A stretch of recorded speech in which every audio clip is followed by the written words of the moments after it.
to you. Okay. Well, you have to. No, I don't have to. I have reasonable suspicion. State the law that says that I have to. I have reasonable What is your reasonable suspicion? I just explained that to you. What? That I've been going in my car?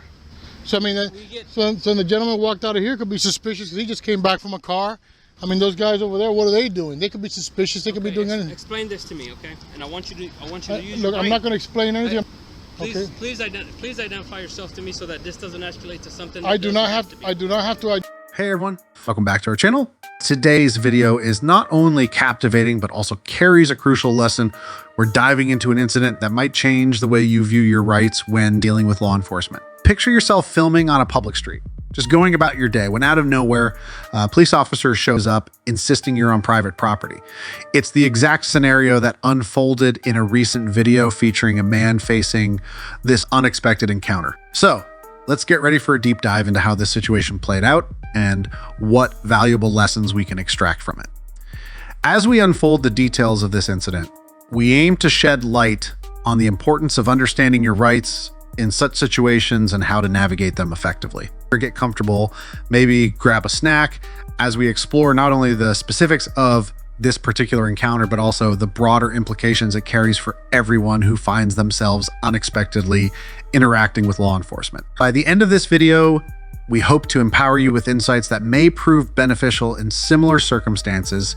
So buckle up, stay tuned, and let's unravel the layers of this intriguing story together. What do you need, man? How's it going? Good. You have a driver's license or ID with you? Am I driving or something? Your ID with you? Do I have to ID myself? I mean, Well, I'm going to what is the problem? Let me explain to you, okay? We get a lot of BMVs in the area. I saw you riding in the bike and then reach inside that van. I want to verify that that's your van and you're not stealing anything from it. And I think well, I'm not. I think you could appreciate that if that in fact is your van and somebody was stealing from you, right, then you would want me to investigate. Am I right? I understand that, but I mean, I haven't committed any crimes. You know what I'm saying? The fact that I'm going into a van or driving a bicycle does not mean that I'm committing any kind of crime. So no, but it's suspicious circumstances. I know, but suspicious is not against the law. So, sir, if I'm not under arrest, I'd like to be on my way. Well, you are being detained. I'm being detained. Yes, sir. Okay, can you articulate a reasonable, articulable suspicion? Yes, sir. I just articulated that to you. Okay, but that's not a crime, sir. According to Terry versus Ohio, there must be a crime committed. If I want or you saw me in the, for me to even talk to you. Do you understand? For me to even ID myself to you. Okay. Do you understand? So if I'm not under arrest, I'd like to be on my way because I do not consent to any searches or seizures. I'm not going to answer any more questions, and I don't agree to any type of any type of searches at all. I'm not asking you to let me search you. Okay. Well, I'm not going to ID myself to you. Okay. Well, you have to. No, I don't have to. I have reasonable suspicion. State the law that says that I have to. I have reasonable. What is your reasonable suspicion? I just explained that to you. What? That I've been going in my car? So I mean, so the gentleman walked out of here could be suspicious because he just came back from a car. I mean, those guys over there, what are they doing? They could be suspicious. They could be doing anything. Explain this to me, okay? And I want you to use. Look, I'm not going to explain anything. Please identify yourself to me so that this doesn't escalate to something. I do not have to identify myself, sir. Is that your van? Sir, I don't have to. Is that your van? I'm not answering any questions. You're not going to identify yourself to me. I don't have to identify myself to you. Yes, you do, sir. No, I do not. You're being legally detained for what crime? What are the suspicious circumstances that I went over there and opened up that van with a key? And then why? Well, it doesn't matter whether you saw it or not. You're on a bicycle, sir. I'm going to answer one question, and the question is that my van? Yes, that's my van. Other than that, I'm not answering any more questions. You understand? Do you understand me? I'm not giving you my name. As a matter of fact, what is your name? It's right there. What is your badge number? 150. 150. Yep. Now, let me explain something to you. I have recorded the Capel police here several times. Okay? Exemplary, you listen to me? Exemplary, professional, that's true. everything. That is correct. Okay? And they have tried to ID me, and I don't have to ID myself. Do you understand? I mean, if you saw me maybe breaking that, or or twisting the door open, do you work here, sir? I don't have to answer that question either, sir. Okay. Well, listen. I just want you to understand why I'm contacting you. Do you at least understand that? I totally understand that. And you still don't think that's suspicious? Not at all, sir. That whole suspicious thing, the whole blanket suspiciousness, okay? Suspicious is not a crime. Okay, suspicious is not breaking the law, and suspicious does not violate my rights. Okay. My rights guaranteed to me by the U.S. Constitution, okay, are bigger than any suspicion. Okay? All right. Well, like I said, if that's your vehicle, that's fine. But it makes me feel comfortable knowing that that's yours. I don't need an altercation. I don't need no back. I understand. I don't want one either. I just want to find out. I have no that ill what will, I see no ill is- intent. Listen to me, sir. I let you talk. Please give me that courtesy. Okay? I like to explain myself to everybody that I speak with, okay? And I explained to you the reason I contacted you. Okay?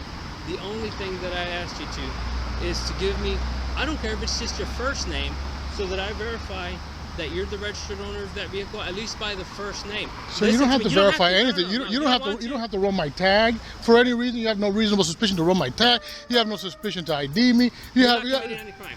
Of course, Right? I'm not committing a crime. Thank you, sir. Have a nice day. Thank you for not escalating it. You're a gentleman. The situation emphasizes how crucial it is to know your rights when dealing with the police. You should be aware that you can refuse to show identification if you haven't committed a crime or aren't suspected of one. Although officers can ask for it in specific situations, understanding your rights and asserting them is important.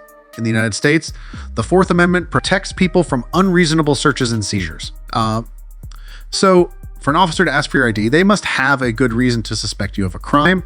If you're not a suspect, you're not legally obliged to show your ID. While it's good to cooperate with the police, it's just as important to safeguard yourself from unnecessary intrusion. You can choose to remain silent, especially if you think your rights might be at risk. If an officer questions you, you can use your Fifth Amendment right to stay silent and avoid saying anything that might get you in trouble.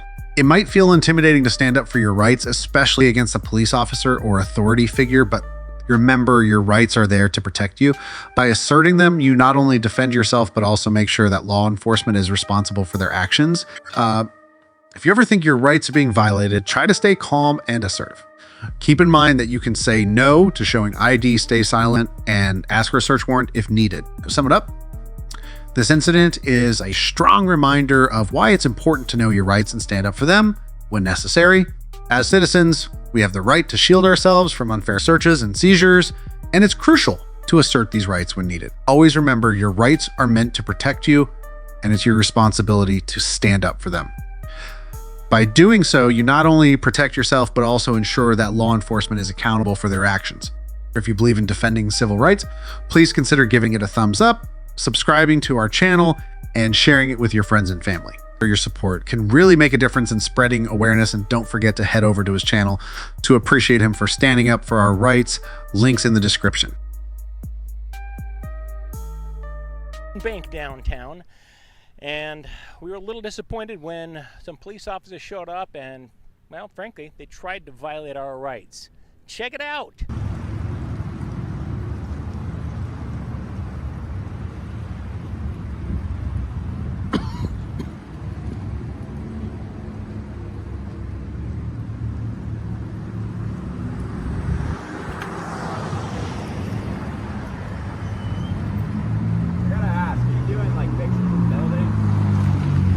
Sort of, yeah, somewhat.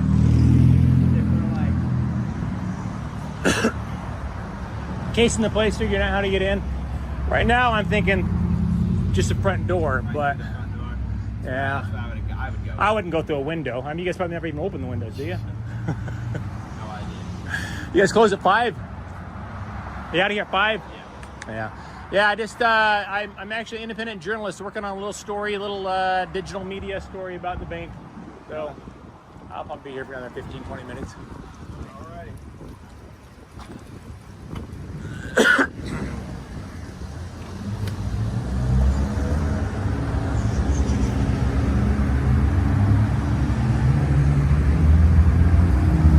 911, what is the address of your emergency?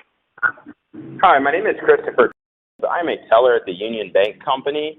And we've had a guy outside who's been taking pictures of the building for the last 30 minutes. And when we confronted him, his first comment was he was casing the place for it to be so we could rob it. Neither one of us thought that was very funny. We called our security manager, and he advised us to call you guys. Okay. Are you at the downtown branch? Correct, 111 South Main Street. And last, he started in the front. He was recording the front of our building. He took his camera all the way up into our glass after our lobby was closed. And after confrontation, he moved into the back of the building, and he was back there as of 2 minutes ago. I'm checking now. and he's still back here on the corner recording our building. Okay, is he white, black, Hispanic? He is white, middle-aged, red ball cap, jeans, looks like a blue shirt, dark sunglasses, and he's in between us and Topped. He said he was doing some historical piece, so it could be completely innocent, but I figure better safe than sorry. What was your name again, sir? Christopher. Okay, we'll get an officer right out to you. Are you guys going to hang tight until we get there? Yes. Okay. Yes, we will be here. All right, we'll get an officer on the way. Alrighty, thank you. All right, thank you. Bye. Yep, bye. Put you on a suspicious activity with 45, 111 South Main Street, the bank there in the corner. White male, middle-aged, red ball cap, blue shirt, jeans. He was in between the bank and the Topped ice cream place recording the building. Employees asked him what he was doing, and he said he was casing it. I'll be now. 10 to get that out from downtown. Okay. Tell me what the heads are, please.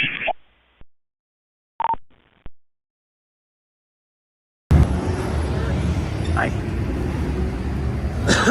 How's it going? We got a call from the bank about you out here recording it and taking pictures. They asked you what you were doing, and you said you were casing it. I said trying to figure out how to get into the bank. I said probably the front door is my guess. So what are you doing over here? That's a little joke. Taking pictures and video of the bank. What do you do that for? Just like a hobby? Or? You know, I'll be honest with you. I'm not a huge fan of having conversations with police that aren't necessary on my part. Can I explain? Yeah. Sure.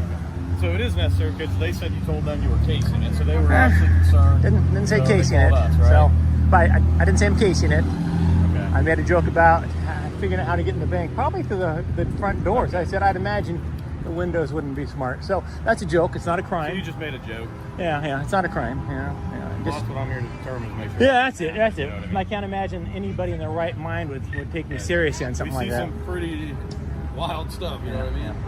You got any ID on you? Indeed. Do you suspect me of committing a crime? That's what I'm trying to determine. You can't determine whether you suspect me of committing a crime without you're my required ID? to identify yourself to a law enforcement officer, okay? So you're saying that I'm required to identify myself if a law enforcement officer asks in Ohio? In this situation, I'm here investigating this, okay? So what crime do you suspect me of committing? Well, it's suspicious activity. You're trespassing, those sorts of things. I'm trespassing? If you were, okay? You were on their property over there. I am not. It is my understanding. Not now. It is my understanding of Ohio law, unless you have reasonable and articulable suspicion of a crime that I have either committed or about to commit or whatever. I mean, just me standing here taking pictures of a bank is not Well, your statements to them. cause. They were pretty Yeah, worried figure about out how to go through the front door. Yeah. Well, that's not what they told us. Well. So I got to go by their end. Will you talk to them? I generally just don't unless I'm do this for a suspected. hobby though, like. That's it. And I really don't like to talk with the police. I get it. I'm not trying to. And it's nothing against you personally. I mean, you seem like a nice guy. It's just that, with these guys, they make one little comment and they take it and they twist it into in today's world, though, you just never know. Yeah. He just doesn't want to identify himself. Yeah, I'm just not a fan of identifying when I haven't committed a crime. So, all right. I love it. He said I had to identify myself. Is that not true? All right, there you go. All right, so I do not have to identify myself. Hey, question for you. One second, I'm going to get something out of my bag. It's not a weapon. I have no weapons on me. I believe you. All right, so. I love the trains. Woo. Yeah. It's so damn noisy. Okay. Hold on. Once he's finished in there, we'll Yeah. get out of your hair, okay? Sure. What? Are you just like taking? I know there's a lot of old buildings down here. Yeah. No. Okay. So I was going to grab my thing here. Okay. What's your name? Can I at least know your name so I know who I'm talking to? I can tell you. My name is actually Mike. I'm with KULT News. Where's that? The first thing, Officer Kelly, I'd like to ask you why you claimed that I had to show you my ID. That's not true, though. I don't have to show you my ID if you have no reasonable and articulable suspicion of committing a crime. No, I don't. No, I don't. Not unless you suspect me of committing a crime. Look up failure to disclose information. You have to suspect me of committing a crime. So you're going to walk away today without knowing my name. Are you going to arrest me because I didn't give you my ID? Because I'm doing what they gotta say. So I haven't committed a crime, but so you think I have to give my name, date of birth, everything if I haven't committed a crime? I'm determining if you have. All right. So when you determine I've committed a crime, then you can ask for my ID. But until then, well, all right. Well, your sergeant there, I think told you that is how it works. So, are you under the impression as well, officer, that I have to give you my ID when I haven't committed a crime? So is that a misdemeanor or a felony? Suspicious activity. All right. So go ahead and bounce. I will dismiss you without further argument, Officer Kelly. I know. I'm just saying. But here's where I'm at with it. Okay? Yeah. Is they say it was just odd, so I'm not pushing it. Okay. If you don't want to tell me your name, don't. Okay. Oh, you said I have to though. So do I have to give you my ID or don't I? I'm not gonna push it today because So you're just a nice guy. Or you're full of shit and I don't have to give you my ID. And you said that hoping I wouldn't know my rights. Unfortunately for you, I do know my rights. that's not the case. Well, you're wrong. I don't have to give you my ID. That's exactly what you said. Investigating. I don't have to give you my ID when you're investigating. I have committed no So crime. here's what I encourage you to do. Okay? Just look up the ORC for failure. I'm well aware, I'm just sir. letting you know. Sir, how much time did you spend in law school? You have a good day. Wait, 6 weeks of training in police force? More than that. All right. Well, not enough if you think I have to show you my ID. Have a good day, sir. All right. You have a good day. Thanks for trying to violate my rights. You're unsuccessful today. Yeah, I have to show you my ID, yet I didn't. Yet I didn't show you my ID. Isn't that weird? You said I have to, but yet I didn't. Do you violate everybody's rights in this town? Did the police try to violate everybody's rights in this town, or is it just me? Yeah, go on. Bounce. I will dismiss you without further argument. I know. Knock yourself out, Chief. See ya.